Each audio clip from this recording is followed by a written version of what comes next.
Viaje misionero. La fría mañana del día siguiente, el hermano Aarón Joaquín González se despertó más temprano de lo acostumbrado, inició sus labores buscando finalizarlas pronto y así, buscar la oportunidad para comentar a Saulo y Silas la orden de Dios y su decisión de obedecer. Al término del desayuno se enteró que Saulo estaba en Nuevo Laredo, respiró con tranquilidad al saber que solo enteraría a Silas, quien era menos agresivo, pues si le mencionara su visión a Saulo sería decepcionante, ya que por la animadversión que le tenía provocaría mofas, burlas y lo menospreciaría por sus sueños y vivencias, además se hubiera negado a permitirle la salida. Podría haberse ido sin ofrecer ninguna explicación, pero como esos hermanos eran predicadores les guardó respeto, pese al maltrato y a las humillaciones recibidas, les agradecía el haberlo hospedado por aquel breve tiempo, sentía la obligación de anunciarle su retiro. Le describió a Silas la nueva visión con su necesidad y convicción de corazón en obedecer. Este hermano le escuchó con indiferencia y después de haberlo interrogado llegó a la conclusión de permitirle partir, haciéndolo responsable único de su salida, por lo que se limitó a decirle: si tú crees que es la voz de Dios, pues obedece. El hermano Aarón Joaquín González invitó presuroso a su esposa a agradecer al hermano Silas el hospedaje ofrecido y dispusieron marcharse. Sabía que los verdaderos discípulos de Cristo se niegan a sí mismos y le siguen, no poseen oro ni plata, ni dinero, no llevan alforja, ni 2 pares de sandalias, ni 2 túnicas, solo predican el reino de Dios y sus riquezas eternas.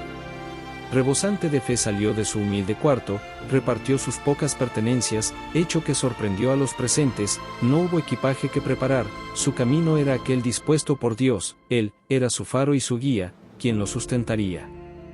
Su felicidad fue inmensa, fue entonces cuando comprendió la orden de Dios, ir allí donde el Señor le indicare y predicar el Evangelio. Entonces, entendió que llevaría las nuevas de salvación a todo aquel que dispusiese su corazón al camino, la verdad y la vida, que convocaría a muchos a imitar a Jesucristo Salvador nuestro. El apóstol Aarón Joaquín González obedeció a Dios, dio el primer paso, desprovisto de cualquier interés humano, no albergó intenciones de constituir un movimiento u organización religiosa, su única convicción era compartir el Evangelio, cumplir la misión ordenada por Dios. Al salir, fueron interceptados por algunos hermanos que al verlos tan gozosos les preguntaron la razón de su partida, escucharon el testimonio y se sorprendían.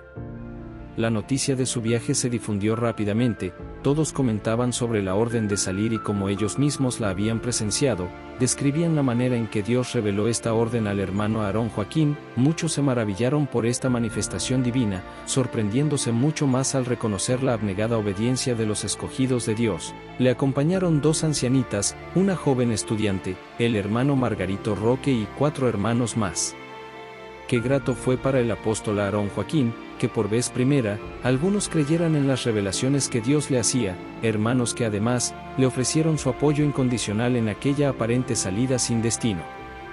Decidió caminar al margen de la vía del ferrocarril como lo más conveniente y seguro, podrían detenerse en diversos lugares, predicar el Evangelio en las diferentes estaciones y después, continuar el camino que le indicara Dios.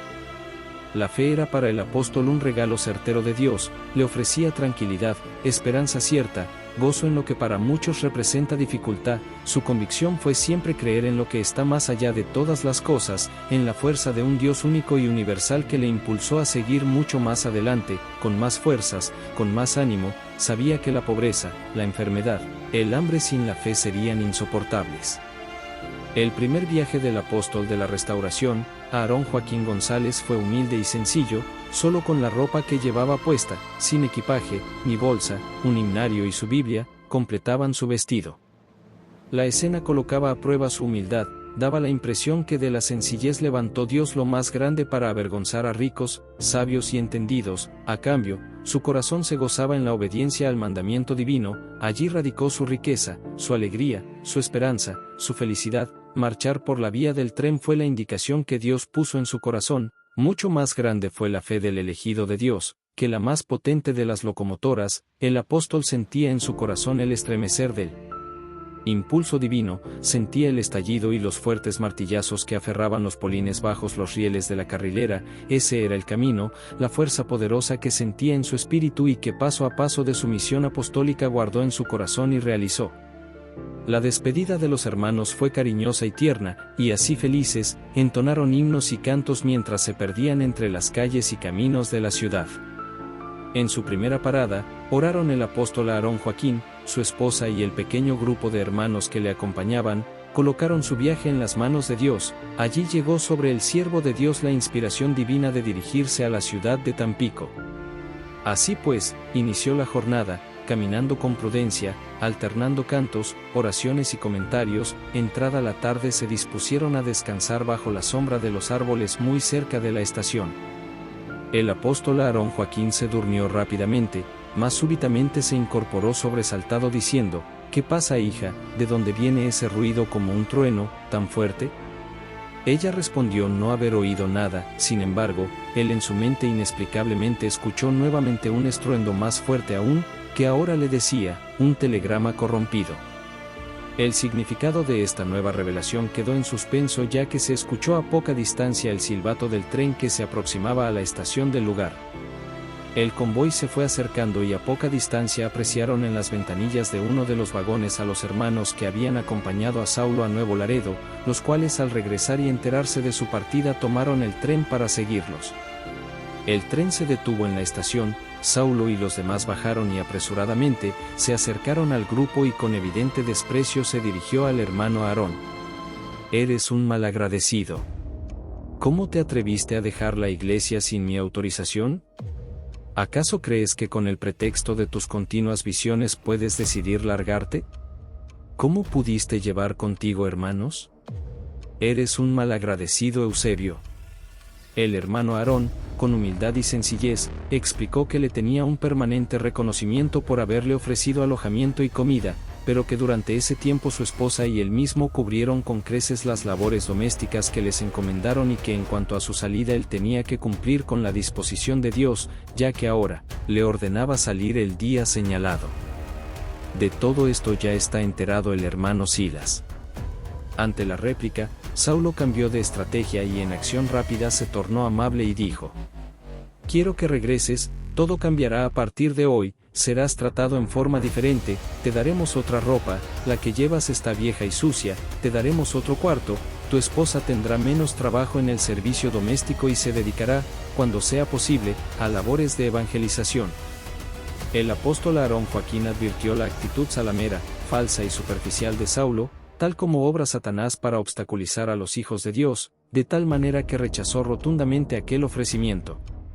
Ante la negativa Saulo se enfureció más, lo humilló, se burló, lo ofendió y de las manifestaciones de Dios agregó: «No es Dios sino el diablo quien te ordena que salgas, por lo tanto te maldigo y te aseguro que Satanás bailará en ti y en todos los que te sigan».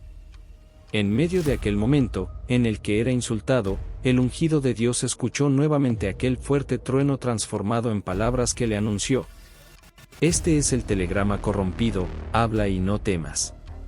El hermano Aarón sintió inmediatamente un intenso calor, un calor de los pies a la cabeza, cual fuego que saliera del cielo y de la tierra y se concentrará en él. Empezó a alejarse de toda esta situación y empezó a predicar una palabra que no era de él, sino del Espíritu de Dios. Se sintió tomado por frases espirituales y citas bíblicas por un largo rato. Un repentino aguacero empezó a volverlo en sí y sintiendo que la lluvia refrescaba su rostro miró a Saulo inmóvil, su cabeza inclinada y sus ojos llorosos. Qué contraste entre el despotismo anterior y la vergonzosa frustración de ahora. En medio de la pertinaz lluvia, en acto de reconocimiento, Saulo estrechó al apóstol en un cálido abrazo y en voz entrecortada y baja le dijo silenciosamente al oído: «Aarón Joaquín, tengo la dicha de abrazar a un siervo de Dios». Reconocimiento que Saulo no hizo público, ni a viva voz pretendiendo evitar que los fieles que le acompañaban al darse cuenta se retiraran de su congregación. Al referirse el hermano Aarón a este acontecimiento, muchas veces se preguntó: «¿Qué dije a Saulo? ¿Cuáles fueron las palabras que pudieron transformar la rudeza de su espíritu y hacerlo reconocer la elección de Dios? Sin duda fui tomado por el Espíritu de Dios, pues me dijo: habla y no temas». El siervo de Dios lamentó que por las intimidaciones de Saulo se regresaran con él 5 hermanos. Sin embargo, grata sorpresa le causó llegar a la estación Linares y encontrar allí el hermano Margarito Roque, quien quiso seguirlo y contarle lo sucedido en la iglesia de Monterrey. ¿Qué suceso?, dijo el hermano Margarito. Al regresar Saulo a Monterrey, la iglesia se dividió en dos grupos, uno aceptando que el Señor le había hablado al hermano Aarón y el otro apoyando a Saulo como único hombre de Dios.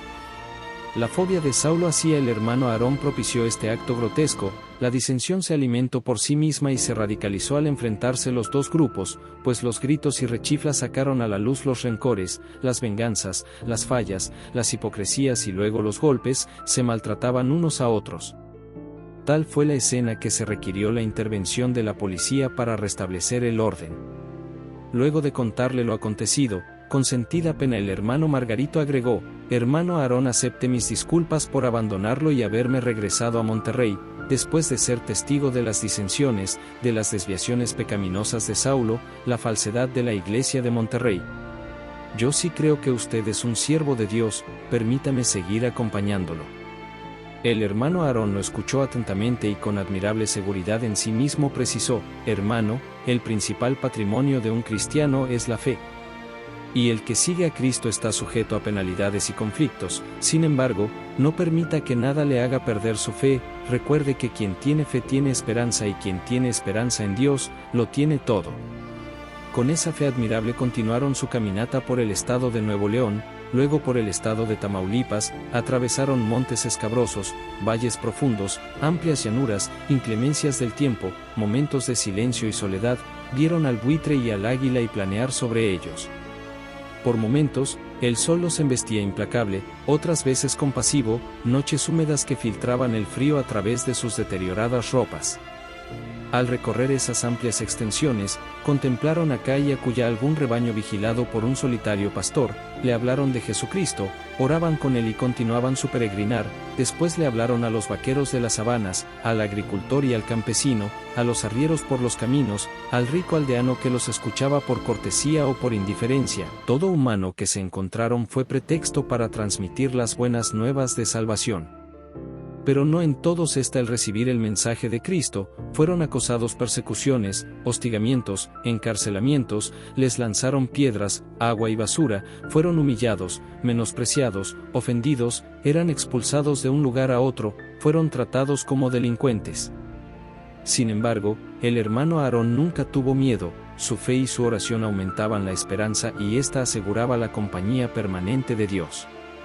En aquella época, México se hallaba convulsionado por movimientos insurgentes, desordenados y anárquicos que encarnaron más a grupos de delincuencia común que a luchas por ideales políticos. Ejemplo de ello fueron los cristeros, quienes representaron unos de los conflictos violentos, sociales y religiosos más grandes de México causados por la Iglesia Católica Romana, que manipuló a los ciudadanos haciendo de ellos un puñado de facinerosos que al grito de «¡Viva Cristo Rey!» desafiaban destruir el Estado legalmente constituido, haciendo de los ciudadanos guerrilleros y bandidos que, alentados por cardenales, obispos y curas en nombre de un pseudo-Cristo y aferrados al poder y a la riqueza terrenal, no aceptaban la separación del Estado y la religión, haciendo caso omiso de lo que Cristo mismo enseñó: «Dad a Dios lo que es de Dios y a César lo que es de César».